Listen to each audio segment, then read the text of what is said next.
It's acres and move makers.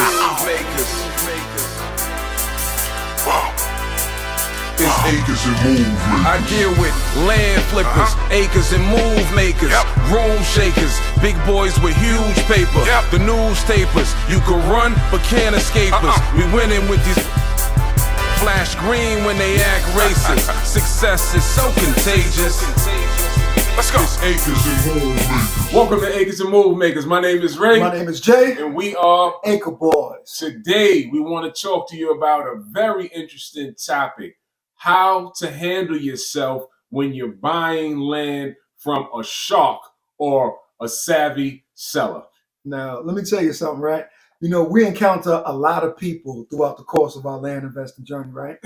And sometimes you're going to come into touch with people who don't know exactly what they have. And other times you're going to come in touch with people who know exactly what they have. And they're very, very swift when it comes to their knowledge about land investing, right?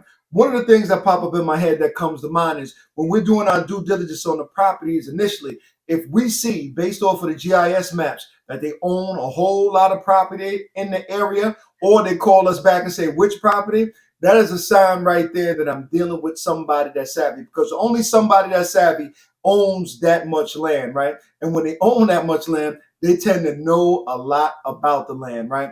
Also, another thing that comes to mind is when we're going to buy that property from that timber company. I forgot what the guy's name was. Now the guy calls and said, "Yeah, I'm an older guy. I'm getting out of the business, you know, and I just want to go ahead and get rid of these properties," or whatever the case may be.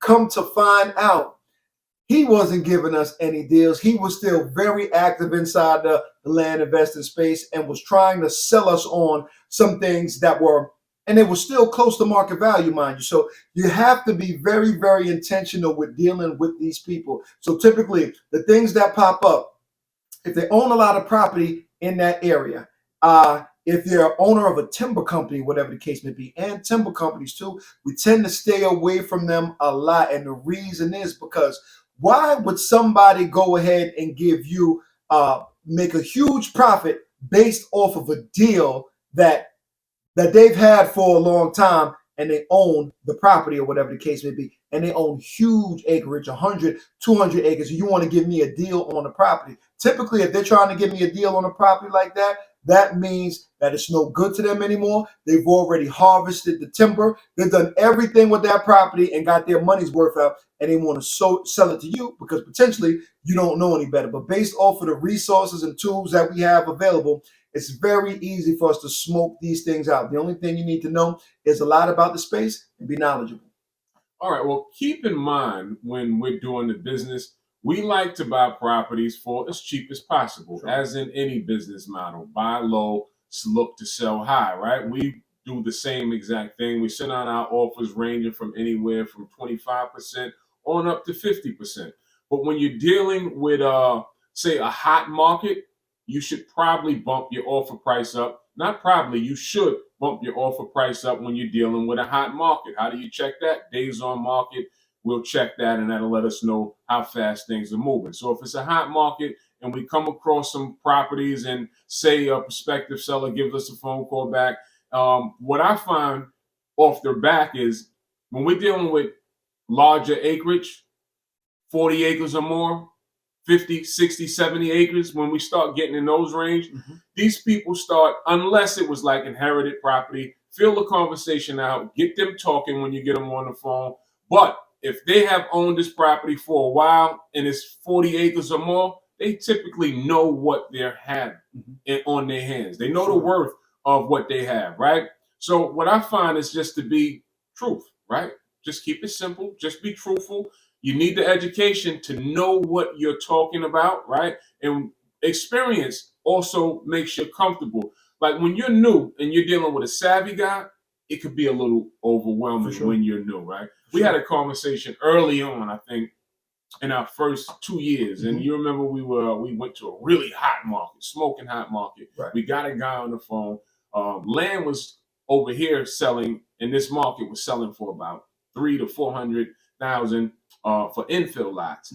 And the guy said, I got on the phone, I stuck my chest out because I knew I had money from my investors backing me. And I said, you know, because we got plenty of money. We can, you know, whatever you have, I'm interested. Mm-hmm. And he said, oh, everybody has money. Don't talk to me about money.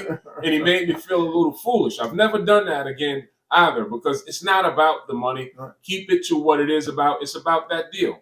And he's right. Everybody does have money. Mm-hmm. So keep it to about that deal. Know what you're looking at and just be truthful. If it's out of your price range for what he's looking for, say it's out of my price range. Say, here's the best that I can offer, and let him rebuttal. He'll rebuttal and say, well, this is the least that I'm willing to take. And if you can come to an agreement to close the deal out, then close the deal out. But don't think when you get these savvy sellers that they're just looking to give you a deal. They were waiting for you to call and make a lot of money. For sure. It's not happening. So Not when you run across savvy sellers or well-to-do properties, really do your homework if they're going with your offer and it's a, you know, half price or 30% on a dollar type of offer, and they're agreeing to it. Really do your homework at that point if they're agreeing to your offer, because savvy sellers do not go giving out Christmas gifts. That's for sure. Just a fact. That's for sure. 9 times out of 10, it is not your birthday. If they're giving it to you for that price, 20 to 30% on the dollar, there's the reason, especially if they're savvy. So go ahead and like, comment, subscribe, all that. Help us grow this YouTube channel, and we'll continue to bring as much value as humanly possible. Right. So until the next time, invest in dirt. It's the cleanest way to make money. Peace, y'all.